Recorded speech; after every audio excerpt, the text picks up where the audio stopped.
हमें ज्वाइन कर रहे हैं जॉन हुसैन साहब ईरान से, अमेरिका से अवैस सलीम साहब। अवैस साहब, ऑन ग्राउंड इस वक्त आपके वहां पे क्या सिचुएशन है? कि अमेरिकन एडमिनिस्ट्रेशन, चाहे वो व्हाइट हाउस हो चाहे वो डिपार्टमेंट ऑफ डिफेंस हो, उनके पास कोई प्लान नहीं है। जॉन, वहां की क्या सूरत हाल है इस वक्त ईरान के अंदर? यहाँ पे लीडर्स भी साथ घूम रहे हैं, अटैक्स भी चल रहे हैं। यूनाइटेड स्टेट्स डेस्परेट है कि ईरान उससे बात करे। न्यूक्लियर यूज हो सकता है, मेरी नजर में बहुत प्रोबेबिलिटी है। I am actually shocked right now कि क्या इस हद तक भी जाया जा सकता है? क्या आपके ख्याल में एटॉमिक ऑप्शन जो है वो अमेरिका इस्तेमाल कर सकता है? डोनाल्ड ट्रंप ने ये तो बार बार दिखाया है कि he can do the unthinkable, और वो अनथिंकेबल हमेशा जो है वो रैशनल नहीं होता। ईरान जो है वो एक ऐसी हड्डी बन गया है जो अमेरिका के गले में फंस गई है, जिसको ना वो अब निगल सकते हैं और ना उगल सकते हैं। जॉन, ईरान के अंदर उनके स्टॉक पाइल्स के हवाले से पूछा था कि वो कहां तक पहुंचे हुए हैं। मिसाइल्स और ड्रोन्स का स्टॉक पाइल 2 लाख के करीब है।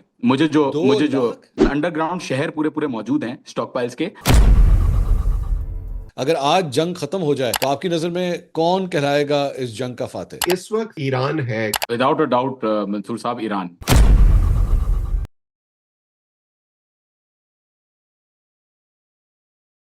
अस्सलाम वालेकुम नाज़रीन, मैं हूं मंसूर अली खान। अपने डिजिटल चैनल के ऊपर आपको खुश आमदीद कहेंगे। नाज़रीन, इस खुसूसी पॉडकास्ट में आपको खुश आमदीद कहेंगे। और पिछले इतवार को भी हमने एक खुसूसी पॉडकास्ट किया था, उसमें जॉन हुसैन साहब जो ईरान से एक सहाफ़ी हैं वो हमारे साथ मौजूद थे। क्या सूरत हाल है उसकी तफसीलात से वो हमें आगाह कर रहे थे। अब इस सिलसिले को थोड़ा सा हमने मज़ीद वाइड किया है, और चूँकि दो ममालिक जो आमने सामने हैं, हमने सोचा कि दोनों साइड से जो है जो खबरें हैं वो आपके साथ शेयर की जाएँ कि ऑन ग्राउंड सिचुएशन जो है वो इस वक्त क्या है। तो हमारे साथ हमें ज्वाइन कर रहे हैं एक दफ़ा फिर से जॉन हुसैन साहब ईरान से, तेहरान के अंदर वो मौजूद हैं।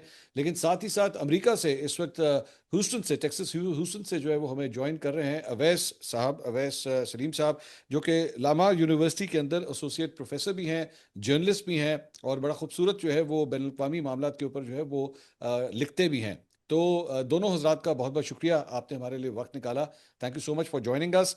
हम कोशिश करेंगे कि जो हमारे व्यूअर्स हैं उन तक इस वक्त दोनों मुल्कों की क्या पोजीशंस हैं, पर्सपेक्टिव्स क्या हैं, ऑन ग्राउंड सिचुएशन क्या है, लोकल पॉलिटिक्स क्या बता रही है, वो अपने नाज़रीन के सामने हम रख सकें। सबसे पहले मैं अवैस साहब से आगाज़ करना चाहूँगा। अवैस साहब, सबसे पहले तो ये बताइएगा कि ऑन ग्राउंड इस वक्त आपके वहाँ पे क्या सिचुएशन है? क्या अमेरिका ये जंग जीत रहा है या हार रहा है या किसी स्टेलमेट में है हम लोग इस वक्त? शुक्रिया मंसूर, आपका भी, और जॉन, आपके साथ भी पैनल शेयर करके बहुत अच्छा लग रहा है। देखिए, इस वक्त अमेरिका में जो है ना वो सिर्फ एक ही पुकार है, और वो है कि गैस की कीमतें जो जिसको हम पाकिस्तान में पेट्रोल कहते हैं, अमेरिका में गैस कहते हैं, वो कीमतें ऊपर जा रही हैं, और उन कीमतों का असर जो है वो बाकी अखराजात पर भी आ रहा है। अब अगर मैं आपको बिल्कुल मुख्तसरन थोड़ा सा पीछे ले जाऊं, जब डोनाल्ड ट्रंप दूसरी दफा उम्मीदवार बने तो उन्होंने ये कहा था कि मैं पहले दिन जब व्हाइट हाउस में जाऊंगा तो मैं कीमतें भी कम करवा दूंगा, और मैं वो दो जंगें जो उस वक्त जारी थी, एक गजा की और दूसरी यूक्रेन की, वो भी बंद करवा दूंगा, क्योंकि अमेरिका के अंदर एक फटीग है इन जंगों की वजह से, क्योंकि उसका प्रेशर अमेरिकन इकोनॉमी पर आ रहा है। जी। 2025 का जो आखिरी क्वार्टर था, उसके जो सर्वेज हैं उनमें भी अमेरिकन इकोनॉमी की हालत कोई ज्यादा अच्छी नहीं थी। सिर्फ 0.7% के हिसाब से अमेरिकन इकोनॉमी 2025 के आखिरी अशरे में, आखिरी क्वार्टर में ग्रो की थी, और तब तक ये जंग शुरू नहीं हुई थी। अब जब ये जंग शुरू हो गई है और 40% जो है वो गैस की कीमतें बढ़ गई हैं, और आप सबको पता है कि स्ट्रेट ऑफ हर्मस जो है वो बंद है, और इस वक्त ऐसे लगता है कि अमेरिकन एडमिनिस्ट्रेशन, चाहे वो व्हाइट हाउस हो चाहे वो डिपार्टमेंट ऑफ डिफेंस हो, उनके पास कोई प्लान नहीं है। कल जो पीट हेग्सेथ हैं अमेरिकन डिफेंस सेक्रेटरी, उनसे जब सवाल हुआ कि ये जंग कब खत्म होगी और क्या ये जल्दी खत्म हो जाएगी, क्योंकि डोनाल्ड ट्रंप दावे कर रहे थे कि हमने तकरीबन कामयाबी हासिल कर ली है, तो उन्होंने ये कहा कि नहीं, अभी हम ऐसा कुछ नहीं कह सकते, लेकिन हमें उम्मीद है कि ये बहुत जल्दी खत्म हो जाएगी।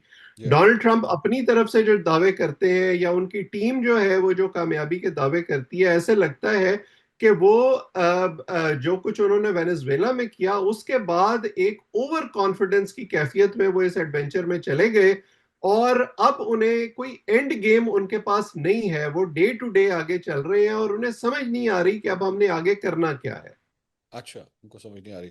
अब जॉन ये बताइएगा कि वहाँ की क्या सूरत हाल है इस वक्त ईरान के अंदर, क्योंकि यहाँ पे डोनाल्ड ट्रंप ने जो है जो नए सुप्रीम लीडर हैं उनके बारे में यहाँ तक कहा है कि वो इस वक्त जिंदा हैं लेकिन वो जख्मी हैं, और साथ ही साथ मुख्तलिफ जो लीडर्स हैं उनके तो अब हेड मनी भी उन्होंने अनाउंस कर दी है कि जनाब उनके बारे में कोई इन्फॉर्मेशन दी जाए, हम बेसिकली इन तमाम लीडर्स को भी जो है टारगेट करेंगे। सबसे पहले तो बताइएगा कि इस वक्त तेहरान में या दीगर शहरों में इस वक्त ऑन ग्राउंड सिचुएशन क्या है इस वक्त।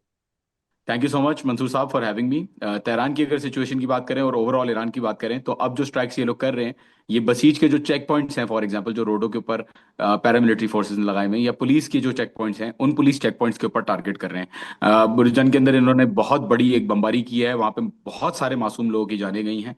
और इनके ऊपर अब आपने बिल्कुल सही कहा, हेड मनी भी इन्होंने लीडरान के ऊपर दे दी है, लेकिन एट द सेम टाइम बड़ी हैरानगी की बात है कि ट्रंप ये क्लेम कर रहा है कि मुश्तबा खामनाई की क्या कंडीशन है, किस तरीके से है, लेकिन साथ ही साथ इन्फॉर्मेशन भी वो लोग मांग रहे हैं और पैसे भी देने को तैयार हैं उन लोगों के लिए जो अवाम के अंदर रैलीज में घूमते फिरते हुए आराम से नजर आए, जबकि वो कह रहे थे कि छुप गए। तो आई थिंक वो एक ऑपोजिट रियलिटी में सॉर्ट ऑफ एक नजर आ रहा है कि वो रहते हैं शायद।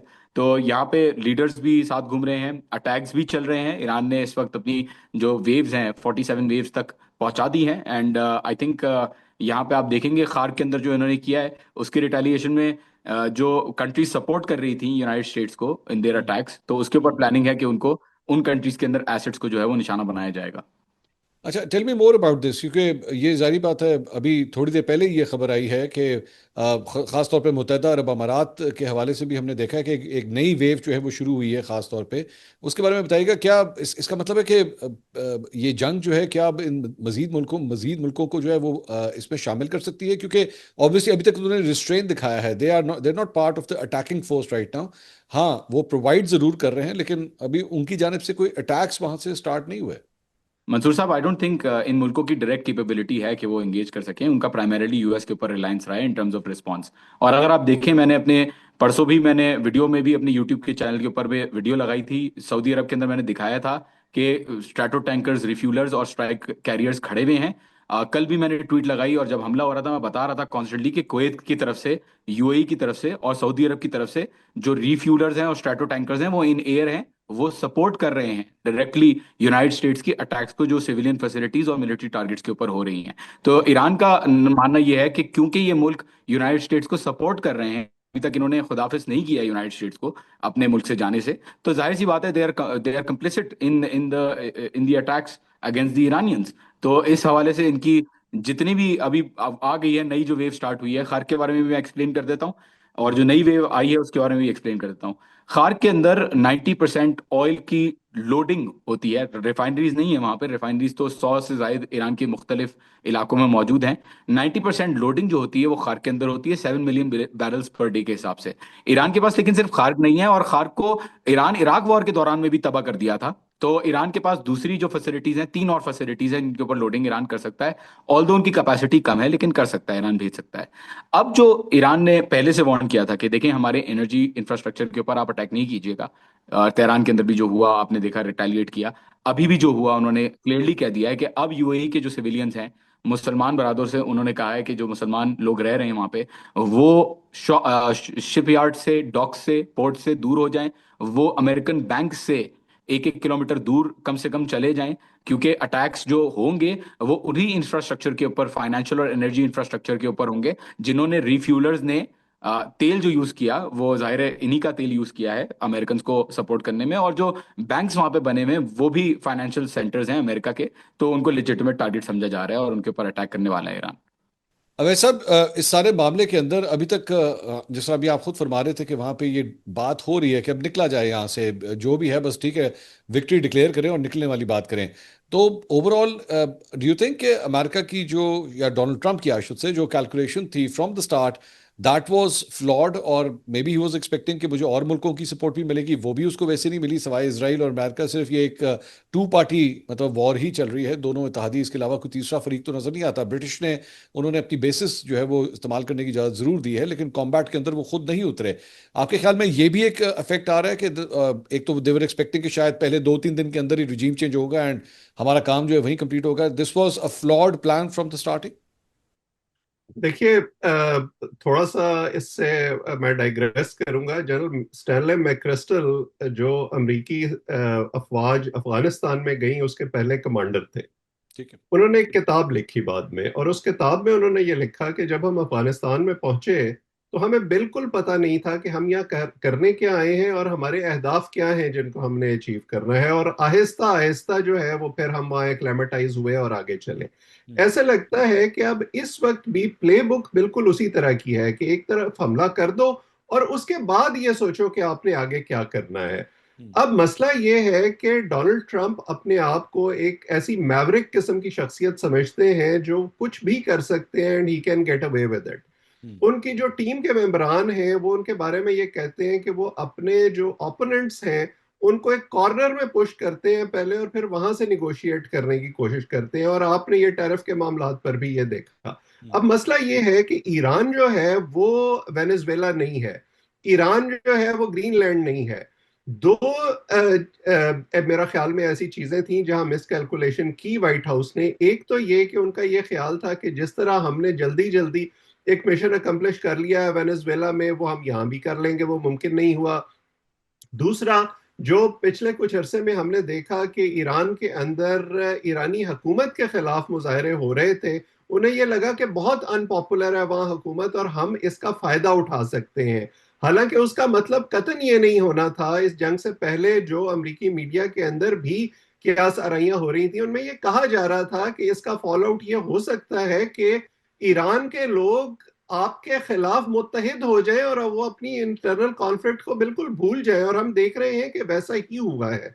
अच्छा। अब इस वक्त मसला ये है कि डोनाल्ड ट्रंप की टीम में कोई ऐसा शख्स नहीं है जो उनको ये समझा सके या बता सके कि आप जो कर रहे हैं वो गलत कर रहे हैं। उनकी पहली हुकूमत में वाइस प्रेसिडेंट पेंस थे या चंद एक और लोग थे जो इस किस्म का किरदार अदा कर सकते थे। इस वक्त तमाम वो लोग हैं जो उनको ये बताने वाले हैं कि आप जो कर रहे हैं बिल्कुल ठीक कर रहे हैं। और दूसरी तरफ जो इसराइल का रोल है, ऐसे लगता है कि इसराइल डोनाल्ड ट्रंप को डिक्टेट कर रहा है कि आपने क्या करना है और कैसे करना है और कहां तक जाना है। तो उसी की वजह से पहले वीक में तो बड़ा कॉशियस था यूएस मीडिया, हम्म। लेकिन अब जब ये जंग दूसरे हफ्ते में दाखिल हो गई है तो खुल के लिखना शुरू कर दिया अमेरिकन मीडिया ने कि ना व्हाइट हाउस के पास कोई प्लान है, और अगर ये मामला आगे बढ़ता है तो इसका अमेरिकन इकोनॉमी को भी जो है वो इम्पैक्ट आएगा, और जो दिफाई मामलात हैं वो भी शायद उस तरह से नहीं रहेंगे।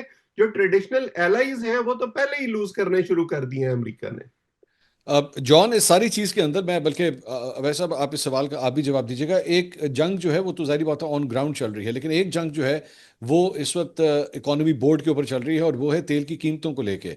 अब जाहिर बात है जब से जंग स्टार्ट हुई है वी आर कैलकुलेटिंग कि अभी तक मतलब as the markets have closed, जो आखिरी क्लोजिंग हुई है उसमें $100 के आसपास जो है वो तेल इस वक्त ट्रेड होता हुआ देखा जा रहा है।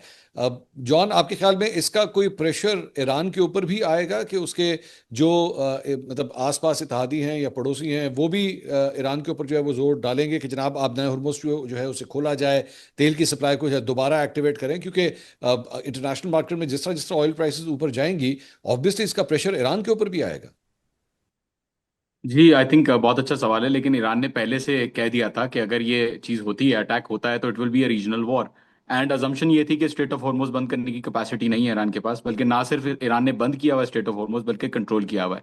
पहले अमेरिका ने कहा कि नेवी खत्म हो गई, फिर उन्होंने कहा हमने टैंकर भी एस्कॉर्ट कर दिया, बट उन्होंने बाद में डिलीट भी कर दिया। और क्लियर है कि ईरान जिसको चाहता है जगह देता है। So I think it's according to article 51 of the UN charter, it's Iran legitimate right कि वो अपनी जो नेवल बाउंड्रीज में चोक पॉइंट्स हैं उनको सीज करें, उनके अंदर बैरियर्स डालें as they see fit. And it is expected कि जब दोस्त ममालिक, बरादर ममालिक, जैसा कि मैंने कहा, रास अल खैमा के पास से, मंसूर साहब आप चेक कर सकते हैं, कुछ दिनों कुछ टाइम में आपके पास ये तफसीलात भी मौसूल हो जाएंगी।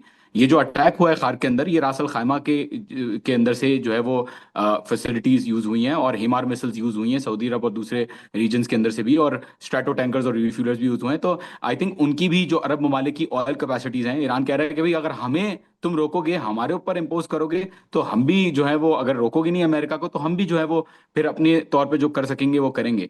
तो आई थिंक बिल्कुल ईरान बेयर कर रहा है इस कॉस्ट को, but they are in a do or die situation. We can not expect Iran to not do anything or just to sit and idly and allow the ships to pass, specially since इस वक्त America का पूरा concentration इसी चीज के ऊपर है कि उनकी इकोनॉमी किसी तरीके से संभाली जाए, जो स्ट्रेट ऑफ हॉर्मुज में हुआ उसके मद्देनजर रखते हुए, और ऑयल प्राइसेस जो जा रही हैं उसकी उसके मद्देनजर रखते हुए। बट आई डोंट थिंक कि ईरान इस चीज को रोकेगा।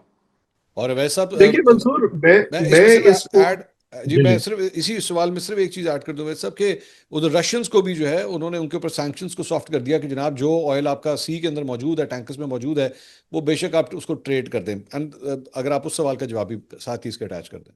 जी, ये बात बिल्कुल ठीक है। देखिए, मैं अग्री करता हूं जॉन से। इस वक्त ईरान जिस पोजीशन में है ना, they have nothing to lose. America ने, अगर मैं आपको डोनाल्ड ट्रंप का पहला दौर याद कराऊं 2019 में, जो ओबामा ने एक न्यूक्लियर डील साइन की थी ईरान के साथ, डोनाल्ड ट्रंप ने बतौर सदर उससे पुल आउट कर लिया था। और उसके बाद ईरान ने यह दिखाया था कि वो किस हद तक जा सकते हैं। तब भी उन्होंने अबनाए हॉर्मुज को जो है कुछ अरसे के लिए बंद किया था। उसके बाद उन्होंने बड़े लिमिटेड किस्म की एंगेजमेंट की थी जो अमरीकी इत्तेहादी हैं मिडल ईस्ट में, उनके साथ। इस वक्त ऐसे लगता है कि उन्होंने उस प्ले बुक को एक्सपेंड कर दिया है और वो आगे जा रहे हैं। जहां तक ईरान पर इकोनॉमिक प्रेशर की बात है, ईरान ने बहुत लंबे अरसे तक उसको पहले ही बर्दाश्त किया है। अमेरिका ने और अमेरिका के इत्तेहादियों ने ईरान और ईरान के साथ कारोबार करने वाले मुल्कों पर सैंक्शंस लगाई, उनको हर तरह से इकोनॉमिकली स्क्वीज करने की कोशिश की, लेकिन उसके बावजूद ईरान ने गिवन नहीं किया। अब इस वक्त जब ईरान इस जंग से पहले बार बार, इवन पिछले साल जब अमेरिका और इसराइल ने ईरान पर हमला किया था, उस वक्त भी ईरान ने बार बार ये कहा कि हम निगोशिएट करना चाहते हैं, हम जो डिप्लोमेटिक चैनल्स हैं उनको इस्तेमाल करना चाहते हैं। लेकिन उसके बावजूद ये हमला हुआ, और इस हद तक हुआ कि उसमें जो उनके रूहानी पेशवा हैं उनकी जान तक चली गई। सो अब ऐसे लगता है कि ईरान के पास पीछे पलटने का मौका नहीं है, और जो इसका अब they are taking the attack to the enemy, America और अमेरिका के इत्तेहादी जो है। और अब ये जो प्रेशर है ये अमेरिका को बर्दाश्त करना पड़ेगा, और ऐसे लगता है कि वो अगर इसको बर्दाश्त ना कर पाए तो इसका फॉल आउट अमरीकी हुकूमत को, खास तौर पर अमेरिका के अंदर होगा। आपके प्रोग्राम में आगे चलकर मैं इस पर बात करना चाहूंगा कि मैं किस तरह यह समझता हूं कि डोनाल्ड ट्रंप के लिए ये सिर्फ जंग एक दिफाई हिकमत अमली नहीं है, ये उनके लिए एक पॉलिटिकल हिकमत अमली है। वो अपनी जो इंटरनल नाकामियां हैं अमेरिका के अंदर, जो वादे उन्होंने किए थे उनको पूरा नहीं कर पाए, अब वो बाहर से एक ट्रॉफी चाहते हैं ताकि वो मिड टर्म इंतखाबात से पहले पहले अपने अवाम के सामने रख सकें। तो लेकिन वैसे साहब, जो बात आप कह रहे हैं जॉन, इसके ऊपर जरा कमेंट कीजिएगा कि अगर डोनाल्ड ट्रंप की, basically this is not about winning the war only, this is about winning a political narrative as well, कि अगर वो ना हुआ तो उसका एक पॉलिटिकल फॉल आउट इनको बहुत ज्यादा होगा। तो फिर तो ये एक पर्सनल एम्बिशन की भी बात आ गई है, पर्सनल मतलब सर्वाइवल की बात आ गई है, पॉलिटिकली एक पर्सनल सर्वाइवल की बात आ चुकी है। तो वी कैन एक्सपेक्ट कि he can go to any extent ना। और इसी वजह से मुझे नजर नहीं आ रहा कि क्या कोई ऐसी पैसेज है, कोई ऐसी जगह है जहां पे वो ईरानी मौजूदा सेटअप से कोई बातचीत करने के लिए तैयार हो। तो फिर इसका मतलब है कि जिस तरह भी कल रात को उन्होंने ऐलान किया कि जनाब अगले 24 घंटे में ईरान के ऊपर जो हम बमबारी करने जा रहे हैं वो आज शायद आपने इससे पहले नहीं देखी होगी इंटेंसिटी, तो फिर इसका मतलब है बढ़ती जा रही है हर गुजरते दिन के बाद। बिल्कुल सही कहा आपने मंसूर साहब। अवैध साहब की बात से मैं बिल्कुल मुत्तफिक हूँ, बिल्कुल सही कहा। वहाँ पे निक फुएंटेस, टकर कार्लसन, कैंडिस ओवेंस, जिस तरीके से हम लोग नई एक जनरेशन देख रहे हैं कंजर्वेटिव्स के अंदर, पर्टिकुलरली डेमोक्रेट्स का तो एक सेंटिमेंट था ही उनके अगेंस्ट, बट कंजर्वेटिव्स भी उनके खिलाफ आना शुरू हो गए हैं। पोल्स के अंदर कंसिस्टेंटली बताया जा रहा है कि अवाम साथ नहीं है ईरान ईरान की जंग के अंदर, और इसराइल के खिलाफ सेंटिमेंट्स बढ़ गए हैं। न्यूयॉर्क में जो मेयर आया ममदानी, वो अपनी इलेक्टोरल कैंपेन जीता ही इस बात पे कि उसने कहा कि मैं इसराइल नहीं जाऊंगा। तो ये रियलिटीज ऑन ग्राउंड यूएस के अंदर ऑलरेडी आ चुकी हैं कि they are not in support of any of the Israel first policies, और यूनाइटेड स्टेट्स को अपनी फर्स्ट पॉलिसी रखनी होगी। और एस्केलेशन भी इसके अंदर बिल्कुल अमेरिका चाह रहा है करना। लेकिन मंसूर साहब, एट द सेम टाइम आप ये देखें कि जिस तरीके से ट्रंप की लैंग्वेज चेंज हो रही है, और जिस तरीके से वो बार बार कह रहा है, कभी कहता है कि मैं नई लीडरशिप जो आ रही है, पहले उसने कहा मुश्तबा खामनई को नहीं आना चाहिए, फिर उसने कहा कि हम जो है वो बात कर सकते हैं, फॉक्स न्यूज पे इंटरव्यू में उसने कहा कि हम बात कर सकते हैं, और उसने ये कहा कि ईरानी हमसे बात करना चाहते हैं। तो इट सीम्स कि यूनाइटेड स्टेट्स डेस्परेट है कि ईरान उससे बात करे, क्योंकि यहाँ पे जो ईरान के ऊपर अटैक्स हो रहे हैं, नो डाउट अटैक्स हो रहे हैं, तबाही भी हो रही है, लेकिन जो क्रिटिकल इंफ्रास्ट्रक्चर अमेरिका को नुकसान पहुंचा रहा है उसके ऊपर जो है वो तबाही नहीं हो रही। पुलिस स्टेशन के ऊपर अटैक्स करना, लॉ एंड ऑर्डर के ऊपर क्या करना, खाली बेसिस के ऊपर मिसाइलें मारना, आई डोंट थिंक इफेक्टिवली कुछ अचीव कर पाए हैं वो। And I think time will tell, but I think ये वक्त आने वाला है कि यूनाइटेड स्टेट्स शायद अपने आप को अलग कर ले इस चीज से, इसराइल को बोले कि भाई बहुत ज्यादा हो गया, $250 मिलियन ठीक है, एडल्सन्स और एपैक्स हमने लिए हैं, but thank you so much, now we can not afford to go more because अब मिड टर्म इलेक्शंस आ रहे हैं and we need to declare victory. ये भी हो सकता है, लेकिन at the same time Mansoor साहब, न्यूक्लियर यूज हो सकता है, मेरी नजर में बहुत प्रोबेबिलिटी है। देखिए बूट्स ऑन ग्राउंड तो होंगे, बूट्स ऑन ग्राउंड तो होगा नहीं मेरी नजर में। बूट्स ऑन ग्राउंड क्यों नहीं होगा? क्योंकि जाहिर सी बात है, एक मोराइल जो यूएस आर्मी का है, जो इसको एसी में इसको रहने वाले। इसको जॉन आसान जी। अल्फाज में समझा दीजिए, बूट्स ऑन ग्राउंड से what do you mean by that, आसान। मुझे नहीं लगता कि फौजी अमेरिका यहाँ पे भेजेगा। मुझे लगता है कि उनका जो मोरल है, उनका जो चाहत है उनके फौजियों की लड़ाई करने की, वो चाहत एसी में रह के और बर्गर किंग खा के, हमें नजर आ रहा है जेरल्ड आर फोर्ड में जिस तरीके से उन्होंने सीवरेज को चोक कर करके बोला कि हमें घर वापस भेजो, मुझे नहीं लगता उनके सोल्जर्स के अंदर मोरल है। एंड फ्रैंकली स्पीकिंग, एक ब्लड बात होगा अगर वो यहाँ पे आते हैं। वियतनाम के अंदर वो गए, अफगानिस्तान के अंदर वो गए, एग्जाम्पल्स हमारे सामने मौजूद हैं। तो वो लॉस कभी भी इनकर नहीं करेगा डोनाल्ड ट्रंप, अगर अभी भी अकल से फैसला ले तो। वो यूएस जो है, हो सकता है कि इसराइल को बोल दे कि ठीक है, एक न्यूक्लियर चला दो फर्दों के ऊपर, और इस जंग को फिर हम बाद में बोलेंगे कि हमने टोटल अनाइलेशन कर दी है न्यूक्लियर प्रोग्राम की। लेकिन उससे भी कुछ नहीं होगा मंसूर साहब, क्योंकि ऑलरेडी कहाँ कहाँ वो न्यूक्लियर बॉम्ब मारेंगे, जहां जहां से मिसाइलें आ रही हैं और ड्रोन्स आ रहे हैं, it is not one location only. So I think सबसे अच्छी अकली चीज ये होगी कि वो अभी खत्म करके, बेसिस को खाली करके बोलें कि हमने विक्ट्री डिक्लेयर, हम जीत गए हैं, और हम जो है अभी अपना जरा रिकंसिडर कर रहे हैं पोजीशन को, अपनी फोर्सेस हमारी थक गई हैं, एसेट्स हमारे एग्जॉस्ट हो गए, उनकी मेंटेनेंस करनी है, और इस बहाने से वो सारी चीजें वापस ले जाएं, सोल्जर्स को घर बुला लें, and I am sure at that time Iran will also stop, everything will stop. वैसे साहब, लेकिन ये जॉन जिस किस्म की बात कर रहे हैं, अब एंड ऑफ द ये अपने जवाब के आखिर में तो उन्होंने कहा कि अक्लमंदी की बात जो है वो ये होगी, लेकिन मुझे लगता है कि ये ऑप्शन भी जो है वो अमेरिका यूज कर सकता है या ट्रंप यूज कर सकता है। I am actually shocked right now कि क्या इस हद तक भी जाया जा सकता है, because obviously the a word is always not taken very lightly in the international community. क्या आपके ख्याल में एटॉमिक ऑप्शन जो है वो अमेरिका इस्तेमाल कर सकता है? आपको कोई ऐसा माहौल वहां पे या सोच ऐसी लगती है अमेरिका में? देखिए, डोनाल्ड ट्रंप ने ये तो बार बार दिखाया है कि he can do the unthinkable, और वो अनथिंकेबल हमेशा जो है वो रैशनल नहीं होता। लेकिन ये भी आप देखें कि जो इंटरनेशनल कम्युनिटी है वो अब डोनाल्ड ट्रंप के साथ उस तरह से नहीं चल रही है जैसे एक जमाने में अमेरिका की जो हैसियत थी, जो वर्ल्ड वॉर टू के बाद एक न्यू वर्ल्ड ऑर्डर बना था जिसमें America leader of the free world था, कि ये फाइनेंशियल डिसीजन कर रहे हैं तो पूरी दुनिया उनके साथ चल रही है, किसी जंग में जा रहे हैं तो पूरी दुनिया उनके साथ जा रही है। ऐसा लगता है कि ये बाकायदा पुश कर रहे हैं अपने इत्तेहादियों को अपने से दूर। अब ये ठीक है कि ईरान की जो एक मॉन्स्टर बनाकर ईरान को जो दुनिया के सामने पेश किया गया, उसकी वजह से कुछ ना कुछ हिमायत इस वक्त इस जंग में अमेरिका को हासिल है। लेकिन अगर वो इस तरह के किसी न्यूक्लियर ऑप्शन पर जाते हैं और उसकी वजह से कोई इंसानी अलमिया जन्म लेता है, तो मेरा ख्याल है कि वो थोड़ी बहुत हिमायत भी अमेरिका को जो है वो हासिल नहीं रहेगी। इसलिए मैं नहीं समझता कि ये उस हद तक जाएंगे। ये जरूर हो सकता है, मैं इसको रूल आउट नहीं करता, कि किसी एक दिन डोनाल्ड ट्रंप जो है वो एक तरफा विक्ट्री डिक्लेयर कर दें और कहें कि हमने अपने अहदाफ अचीव कर लिए हैं। लेकिन उसमें खतरा ये है कि ये तो कर देंगे, लेकिन इसराइल जो है, जो इस वक्त एक ऐसे लगता है कि सिर्फ लाडला नहीं बल्कि हाथ से निकला हुआ बच्चा भी बन गया है अमेरिका का, उनको कौन रोकेगा? वो ईरान के साथ साथ दूसरी तरफ लबनान में बॉम्बिंग करी जा रहे हैं। 100 से ज्यादा बच्चे उन्होंने लबनान में मार दिए हैं पिछले कुछ दिनों में। उसके बाद बार बार हमने देखा कि अमेरिका में जो बाइडेन की हुकूमत में और फिर इसके बाद मौजूदा ट्रंप एडमिनिस्ट्रेशन में गजा में जिस तरह का ट्रूस करवाने की कोशिश की गई, उसके बावजूद इसराइल ने वहां हमले नहीं रोके। सो मुझे नहीं लगता है कि इस जंग का कोई फौरी हल निकलने वाला है। अगर अमेरिका यकतरफा कोई ऐलान कर भी देता है, मुझे लगता है कि ये ईरान जो है वो एक ऐसी हड्डी बन गया है जो अमेरिका के गले में फंस गई है, जिसको ना वो अब निगल सकते हैं और ना उगल सकते हैं। इस सारी बात में जॉन, जो सिचुएशन ईरान के अंदर है, क्योंकि मैंने पिछली इतवार को भी जब आपसे बात की थी तो मैंने आपसे उनके स्टॉक पाइल्स के हवाले से पूछा था कि वो कहाँ तक पहुंचे हुए हैं। यहाँ पे डोनाल्ड ट्रंप ने ये भी क्लेम किया है कि जनाब ईरान की जानिब से बॉम्बिंग और मिसाइल्स फेंकने का सिलसिला तकरीबन 90% तक कम हो चुका है, but obviously that's a claim coming from Trump. On ground situation क्या है? क्या वाकई स्टॉक पाइल्स में कमी हुई है जिसकी वजह से डोनाल्ड ट्रंप ये सब कुछ कह रहे हैं? अंशुल साहब, पहले मैं वो न्यूक्लियर वाली बात पे जरा क्लैरिफिकेशन देना चाहूंगा। मेरा जी मतलब ये था कि इसराइल इसराइल जो है, क्योंकि उसके लिए भी उसको पता है कि अब अगर ईरान को खत्म नहीं किया ना तो ईरान और मजबूत पोजीशन में आएगा, और इसराइल जो है उसको छोड़े, ईरान इसराइल को छोड़ेगा नहीं। तो इसराइल ही हिमाकत कर सकता है। आगे अगर जाए नहीं, स्टॉक लेकिन प्राइस की लेकिन बात करें लेकिन तो लेकिन मतलब एक तब। एक मिनट, लेकिन अगर यस। इसराइल ये सब कुछ कर सकता है, do do you think Israel would do that without the US banking? पीछे से ओके करके डोनाल्ड ट्रंप उसको बोलेगा बिस्मिल्लाह करो, बाद में हम संभाल लेंगे, और सामने से यूएस डिनाई करेगा, बोलेगा बहुत बुरा हुआ। हो सकता है ऐसी कोई पोजीशन आए अगेन। इसराइल के अंदर अब अभी आप हालात देखें मंसूर साहब, बहुत बुरी हालत है।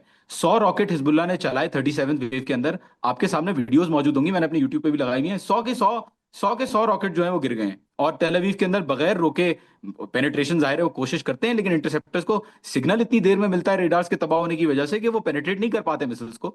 और वो नेतन्याहू का क्या जा रहा है, उसकी आवाम बंकर में है, तो उसको तो कोई मसला नहीं है। वो खुद गायब है बाय द वे 5 दिन से, कुछ पता नहीं है एआई की वीडियो आ रही है क्या आ रही है मुझे नहीं पता। ये तो खैर वो भी हो सकती है, कॉन्स्पिरेसी भी हो सकती है, लेकिन बहरहाल वो तो छुपा हुआ है, उसको अपने करप्शन ट्रायल्स की फिक्र है और दूसरी चीजों की फिक्र है। सो ये डेस्पिरेशन में वो जा सकते हैं। ठीक। जहां तक हम बात करें स्टॉक पाइल्स की, देखें पिछली दफा भी मैंने आपको कहा था कि खत्म नहीं हुआ है, ऐसा नहीं है। ईरान ने बड़ा स्मार्टली जो अपनी स्ट्रैटेजी यूज की, बड़ा स्मार्टली उसने आहिस्ता आहिस्ता अपने स्टॉक पाइल्स जो पुराने थे उनको निकाला, डिफेंसेस को चेक किया, इंटरसेप्टर्स को चेक किया, इंटरसेप्टर्स को टारगेट किया। 4 थार्ड के इंटरसेप्टर्स की मैंने आपको पहले बात बताई थी, वो अब सामने आ गई है। ब्लूमबर्ग ने भी उसको कुछ इंटरसेप्टर्स का जो थर्ड इंटरसेप्टर्स का डिस्ट्रक्शन जो है उसको भी कबूल कर लिया है। और अभी हमें नजर आ रहा है कि ईरान ने क्या किया, मिसाइल्स को पहले इंटरसेप्टर्स के ऊपर फेंका, रेडार सिस्टम्स के ऊपर, सैटेलाइट कम्युनिकेशन के ऊपर फेंका, फिर जो है वो दोबारा 37th वेव जो आई मंसूर साहब, it was the biggest wave. It was the biggest wave of drones and missiles. अब ट्रम्प तो कहेगा, जैसे वो नेवी और सारी दूसरी बातें करता है, वो तो कहेगा कि कम हो गए हैं, लेकिन let's look at the realities on ground. Iran is engaging with 8 और 9 different targets in different countries, all I mean all across the middle east. और स्टॉक पाइल्स के बारे में मुस्सी जो है एरोस्पेस कमांडर, उन्होंने क्या कहा, उन्होंने कहा है कि अगर हम जितने टारगेट अचीवेबल हैं, जितने हम अचीव कर सकते हैं, कर रहे ही नहीं है, कर हम्म। सकते हैं जितने टारगेट्स अचीव, हम्म। उनको अचीव करने के बाद भी अगर स्पेकुलेशन लगाएं, लेट सपोज इंटरसेप्शंस भी हो, उनको अचीव करने के बाद भी हमारे पास 10 गुना से ज्यादा स्टॉक पाइल बचेगा मिसाइल्स का और ड्रोन्स का। आई डोंट वांट टू से द फिगर, जो मुझे फिगर यहाँ पे जो मुझे सुनने में आता है, मैं बोल भी नहीं सकता, क्योंकि लोग हंसेंगे और लोग बोलेंगे यार कैसे हो सकता है इतनी बड़ी बात। लेकिन आई थिंक कि बहुत सारा अभी शेयर इट अभी प्लीज। ईरान ने अभी नो शेयर इट जॉन। मैं वो नहीं, मसाला और आ, देखिए मुझे जो आप बताया, कम करके बता दें, चले इस तरह कर लेते हैं, आप कम करके बता दें। मुझे जो पता है 6 फिगर में है, 6 फिगर में है, मुझे जो सिक्स पता है। फिगर में क्या है? मिसाइल्स और ड्रोन्स का स्टॉक पाइल 2 लाख के करीब है। दो मुझे जो लाख अ, दो जी जी, लाख अब मैं मिसाइल्स ये और इसीलिए ड्रोन्स? इसीलिए देखें, मैं इसीलिए 100 की कैपेसिटी बोली जाती है, और ये कंफर्म नहीं है, हो सकता है मुझे जो है वो जज्बात में बता दियो किसी ने। मैं खुद हैरान हूं ऐसा कैसे हो सकता है, क्योंकि 100 मिसाइल 150 मिसाइल से ज्यादा महीने की ईरान जो है वो नहीं बना सकता अकॉर्डिंग टू डिफरेंट स्पेकुलेशन। लेकिन बहरहाल नहीं, तो फिर मंसूर आउटसाइड हेल्प भी हो साहब, सकती है ना? आई डोंट नो ड्रोन इन्होंने मिसाइल्स जो बेची हैं, रशिया को भी बेची हैं $3 बिलियन की, तो आई डोंट नो कि कहाँ से इतनी मिसाइलें इनके पास आ सकती हैं। लेकिन अब बहरहाल अंडरग्राउंड शहर पूरे पूरे मौजूद हैं स्टॉक पाइल्स के। एंड आई थिंक कि कमी नहीं है ईरान के पास। लेट सपोज वो 2 लाख मिसाइल्स और ड्रोन्स का क्यूमुलेटिव नहीं है, लेट सपोज वो कम भी है, 5 फिगर्स में है लेट सपोज, तो भी बहुत ज्यादा है मंसूर साहब। I think Iran can do a lot of damage, specially with the new technologies. Again I would say कुछ मिसाइल्स आप आगे देखेंगे जो उन्होंने इस्तेमाल नहीं किए हैं। हूती अभी तक इंगेज नहीं हुई हैं, हूती भी मिसाइल्स अलग जमा कर रहे हैं अपने पास। वो और ईरान जब आएगा, जब ये स्केल बढ़ेगा इसका, आई थिंक आपको नई मिसाइल्स जो हैं वो भी नजर आना शुरू हो जाएंगे, आई एम प्रीटी श्योर। अब वैसे सब ये जिस तरह ईरान के तो चले स्टॉक पाइल की बात हुई, दूसरी जानब मैं उस एक जगह पे पढ़ रहा था कि अमेरिकन जो इस वॉर का बिल है, now that has crossed $11 billion. मुझे नहीं पता ये नंबर किस हद तक ठीक है, लेकिन I was reading it somewhere. तो डू यू थिंक कि इस कैश काउंटर के ऊपर भी जो है वो ये एक प्रॉब्लम अमेरिका को आएगा कि this is the red line, we do not go above it, या उन्होंने पहले से एक माइंड बनाया हुआ है no matter what happens we keep on bombing them? देखिए यही तो वो प्रॉब्लम है ना, अमेरिका के अंदर जो वॉर इकोनॉमी है वो एक आम अमेरिकी की जेब को मुतासर कर रही है। पिछले 20-25 साल से 9/11 के बाद मुसलसल ये सूरत हाल रही है, और इसी वादे पर डोनाल्ड ट्रंप ने इलेक्शन जीता था कि मैं इसको बंद करवाऊंगा ताकि आपका जो ये खर्च है और आपकी जिंदगी जो मुतासर हो रही है वो बेहतर हो सके। उल्टा ऐसे लगता है कि मजीद इजाफी अखराजात जो है वो लोगों को बेयर करने पड़ेंगे। मैं अभी कुछ देर पहले डेटा देख रहा था, जब जब तेल की कीमत जो है वो इंटरनेशनल मार्केट में $100 फी बैरल से ऊपर गई है, तो मिड टर्म इलेक्शन हार गई है वो हुकूमत, जो जो सिटिंग गवर्नमेंट थी अमेरिका की, अभी हाल ही में इंटरेस्टिंग फैक्ट। 2014 में और 2022 में इस तरह हुआ है। और ऐसे लग रहा है, अब 8 महीने दूर हैं जो मिड टर्म इलेक्शन है, ऐसे लग रहा है कि चीजें उसी तरफ जा रही हैं, क्योंकि मुझे अगले 8 महीने में इसका हल होता हुआ नजर नहीं आ रहा है। अगर कोई फर्ज करें कि कुछ दिन के लिए कोई सीज फायर होता भी है तो वो टिप ऑफ द आइसबर्ग होगा और वो कुछ दिन के बाद दोबारा शुरू हो जाएगा।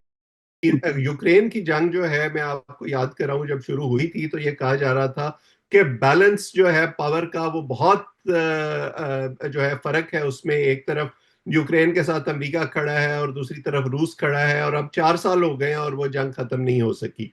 गजा का मामला 1 साल हो गया है डोनाल्ड ट्रंप को व्हाइट हाउस में वो खत्म नहीं करवा सके। हालांकि वहां पर तो एक तरफ इसराइल है जिसको मनाना है सिर्फ अमेरिका ने कि तुम ये जो है हमले बंद कर दो, लेकिन वो भी नहीं करवा सके। तो ये तो ईरान है। और जो है सितम जरीफी की बात यह है कि 3-4 महीने पहले जो अपना एक नया सिक्योरिटी पैराडाइम इशू किया है डोनाल्ड ट्रंप की हुकूमत ने, उसमें ये लिखा हुआ था कि हम मुल्क से बाहर नए एडवेंचर्स नहीं करेंगे।